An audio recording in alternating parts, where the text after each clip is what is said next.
I first encountered a person named Brianna Wu many years ago on the internet. She was at that time involved in Gamergate, which was a massive controversy on social media, with some progressive and feminist activists claiming the video game fandom was sexist and racist in some ways.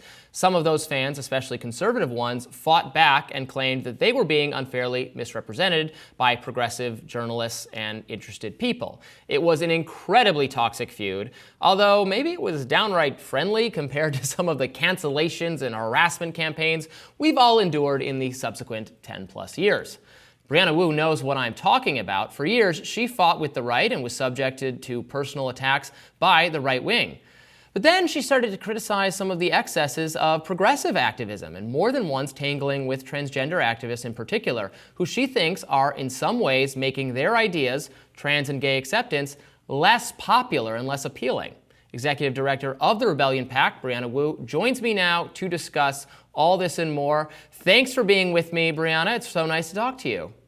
I know. I'm your methadone Brianna. I'm not quite as potent as the real thing, but we'll do what we can today. Well, before we even get started, we're going to do this live right now. I owe you some money because we made a bet online. I bet that Joe Biden would stick it out. I made that bet early on, but I clung to it even like 5 minutes before he dropped out. I was in full denial.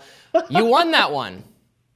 I did. I wanted to bet you $1,000, and I wish you'd taken that because I'd be going out. We'd be taking a nice trip to Maine. Yeah, I said I would do a $100 bet. All right, you have Venmo. I think I found you on Venmo. Is the person I'm looking at you? I'm doing it right now. Yes. It's happening. Okay. I'm paying $100. You were right, and like the Lannisters, I pay my debts. I appreciate that. We won't have to have Twitter feeds anymore, so this is good. We're bringing the temperature down in the country. It's great. Okay, I'm hitting pay, and there, it's done. Oh, actually, it's making me confirm your phone number. I'll get that from you afterwards. We'll do it after the show. We won't share that because I know you have suffered a lot of harassment, obviously, over the years, coming from both sides. Why don't you tell our viewers a little bit more about, your own journey, being someone who feuded so much with right-wing people in mainstream spaces, and then, what has changed in recent times? Sure. So, to be clear, there are many journalists, including the New York Times, that have said, the Gamergate playbook was adopted by Steve Bannon and the wider right wing. And there are many people that feel it directly led to Trump's victory in, 2016. So, the battle I believed we were fighting, which has turned out to be mistaken, is I thought we were saying, look, there are certain tactics that should be out of bounds. Rape threats, death threats, sending mobs of sock puppet accounts after people to harass them, dox them. All these things are just not productive. They're poisonous for public discussion. And the discussion I believed we were having in the Gamergate days was these are tactics we need social media companies to step up and develop policies for, even though it's difficult to balance that with your First Amendment right.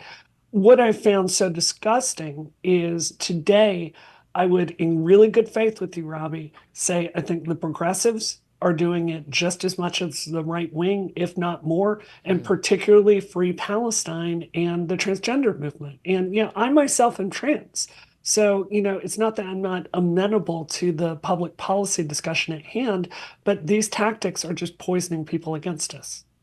Yeah, and I think that's been going on for a long time. You saw it to some degree in the campuses. That was what my first book was about, was how I thought progressive activism, which used to be so in the spirit of the First Amendment, so embracing of the First Amendment, was at that time the trigger warnings and safe space discourse was entering it.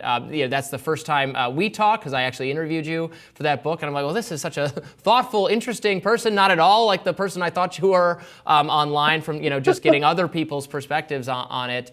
And then that which started on the campuses, which a lot of people I think expected just to remain there because, some college students have believed wacky things for forever. Then they were going to go to the real world and find out, you can't just say, oh, what you think offends me, you don't have any right to say that. That doesn't work in the workplace.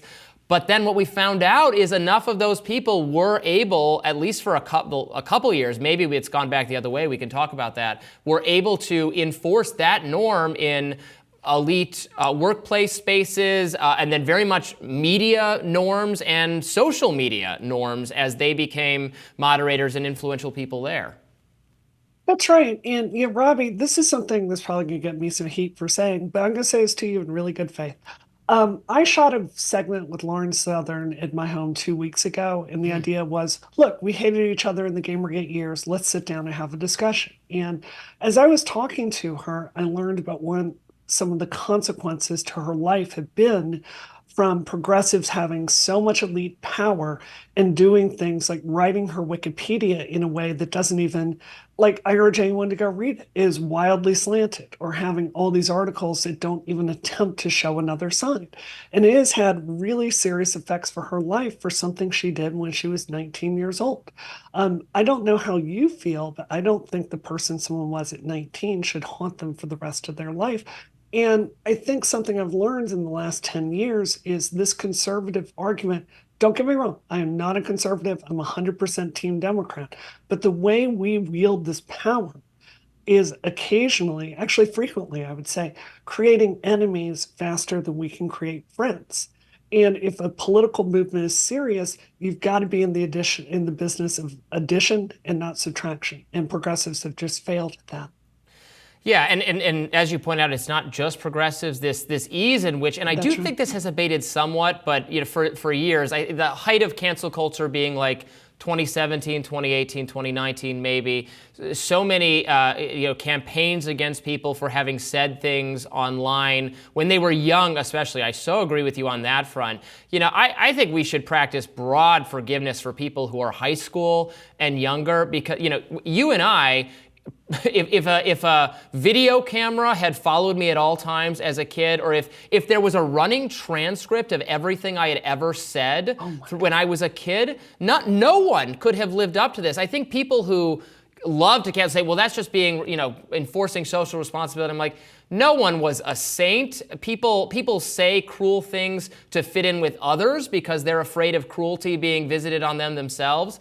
And you have to grow and learn, and it is just pathologically unfair to me what we have been putting kids through. I think some of that has eased up, but our mainstream media has been totally complicit in that, because it wouldn't work if they wouldn't then just say, this allegations resurfaced against who X, Y, and Z. Well, you're writing about it now. You're legitimizing it.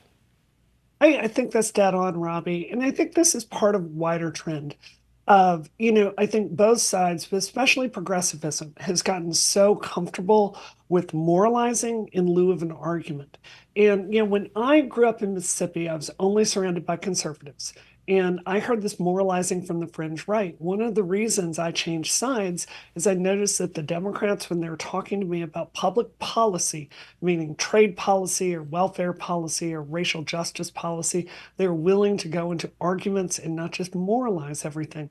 I believe that one of the reasons progressivism has so much less salience today than it did 10 years ago is we have gotten intellectually lazy, like a muscle that has atrophied from lack of use. Intellectually, we are weak right now, and we cannot defend the things that we believe. I think there's a really strong ethical and pragmatic public policy argument that we need a structural reckoning with racial injustice in this country.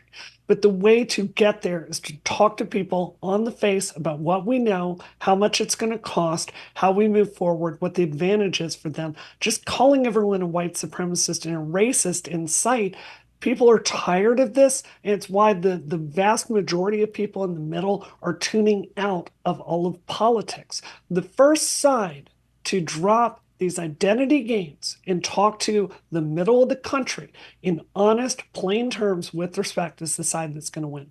We'll be back with the rest of my interview with Brianna Wu this weekend. You won't want to miss it. Stay tuned. More Rising right after this.